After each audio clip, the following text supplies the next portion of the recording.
بسم الله الرحمن الرحيم والصلاة والسلام على أشرف المرسلين. Une nouvelle leçon, la dérivation.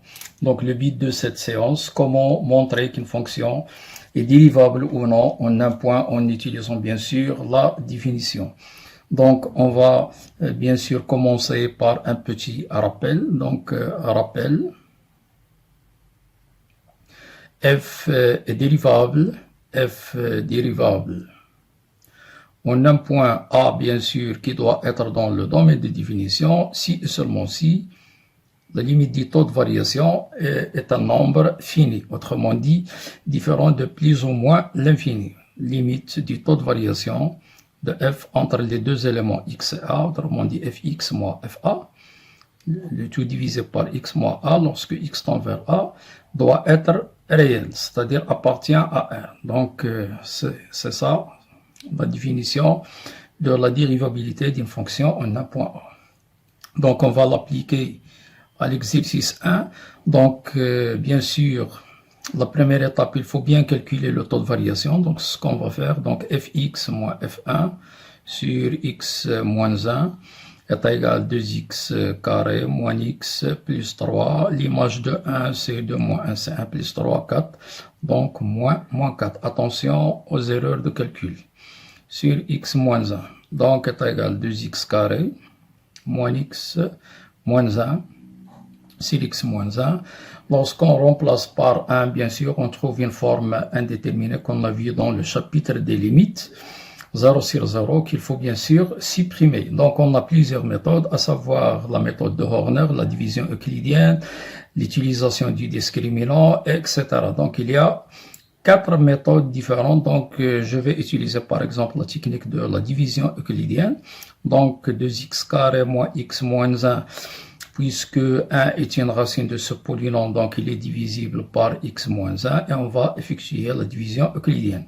Le nombre que je dois multiplier par x c'est 2x, donc 2x bien sûr multiplié par x, 2x carré, et on multiplie par moins, donc c'est moins 2x carré. Moins 2x, on multiplie par moins, c'est plus 2x, et je fais la somme. Donc 0, donc 2 moins 1, c'est 1, donc c'est moins x plus 1.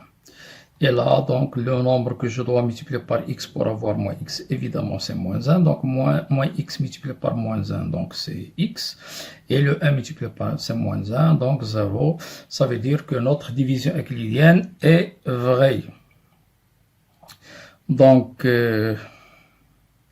ceci implique évidemment donc que 2x carré moins x moins 1 se factorise comme x moins 1 multiplié par 2x moins 1. Donc ceci. Donc on peut passer maintenant, bien sûr, à la limite du taux de variation.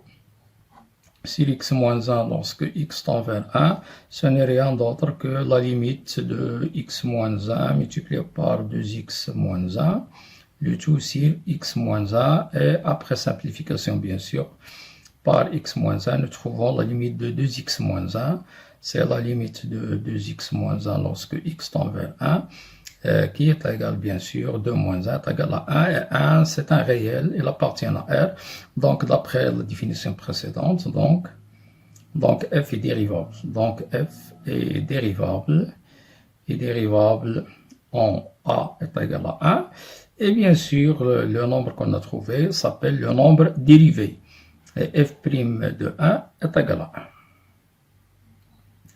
Donc, faisons la même chose pour la deuxième question, bien sûr, deuxième exercice, toujours avec les fonctions polynômes. Donc, la première étape consiste à bien calculer le taux de variation. Donc, fx moins 1, donc sur x moins 1, attention aux erreurs, moins 1, ça fait x plus 1. Donc est égal, donc bien sûr x occupe plus 2x carré plus x plus 1, et l'image de moins 1, donc l'image de moins 1 à quoi est égal, donc nous aurons moins 1 plus 2 moins 1 plus 1. Nous aurons donc 1, donc moins 1 sur x plus 1. Donc, il nous reste, donc on va simplifier, bien sûr, on va factoriser, pardon, par x, donc le 1 va se simplifier en moins 1, nous trouvons donc x carré plus 2x plus 1. sur x plus 1. Or, x carré plus 2x plus 1, pas la peine de factoriser, puisqu'on a une identité remarquable, donc c'est x. Donc x carré plus 2x plus 1, ce n'est rien d'autre que x plus 1 au carré sur x plus 1. Donc en simplifiant par x plus 1, nous trouvons x fois x plus 1. Donc on passe maintenant à la limite. Donc la limite du taux de variation sur, bien sûr, x plus 1, lorsque x tend vers moins 1, est égal à la limite de x multiplié par x plus 1 lorsque x tend vers moins 1. Puisqu'il s'agit d'une fonction polynôme, donc il suffit de remplacer, donc c'est moins 1 fois 0 est égal à 0, qui appartient à R, donc f est dérivable. Donc f est dérivable en A est égal à moins 1 et f' de moins 1 est égal à 0. Passons au troisième exercice. Donc, fx est égal à la fonction homographique de x moins 1 sur x moins 1. Donc, toujours, bien sûr, on doit bien calculer le taux de variation. Donc, fx moins f2 sur x moins 2 est égal, donc 2x moins 1 sur x moins 1, moins l'image de 2, donc 4 moins 1, c'est 3 sur 1, donc moins 3. Le tout sur x moins 2. Donc, on rend au même dénominateur dans le grand numérateur. Donc, 2x moins 1 moins 3 fois x moins 1. Le tout sur x moins 1. Le tout sur x moins 2. Est égal 2x moins 3x, c'est moins x. Donc, 3 moins 1 plus 2.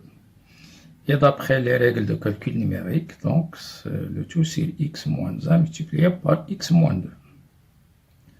Parce qu'on a A sur B sur C est égal à A sur B multiplié par l'inverse de C, autrement dit multiplié par 1 sur C. Donc il suffit de factoriser par moins pour pouvoir simplifier par x moins 2. Donc x moins 1 fois x moins 2 et on arrive à simplifier par x moins 2. Donc le résultat final donc, sera bien sûr, donc c'est moins 1 sur x moins 1. Donc on passe à la limite. Donc la limite du taux de variation, donc fx moins f de 2, bien sûr, sur x moins 2, est égal à la limite de la fonction homographique moins 1 sur x moins 1, lorsque x tend vers 2, est égal à moins 1 sur 1, donc est égal à moins 1. Donc il appartient à R, bien sûr, donc la fonction est dérivable. Donc f est dérivable, pardon, c'est pas sûr, en A est égal à 2. Et on a le nombre dérivé, f'2, est égal à moins 1.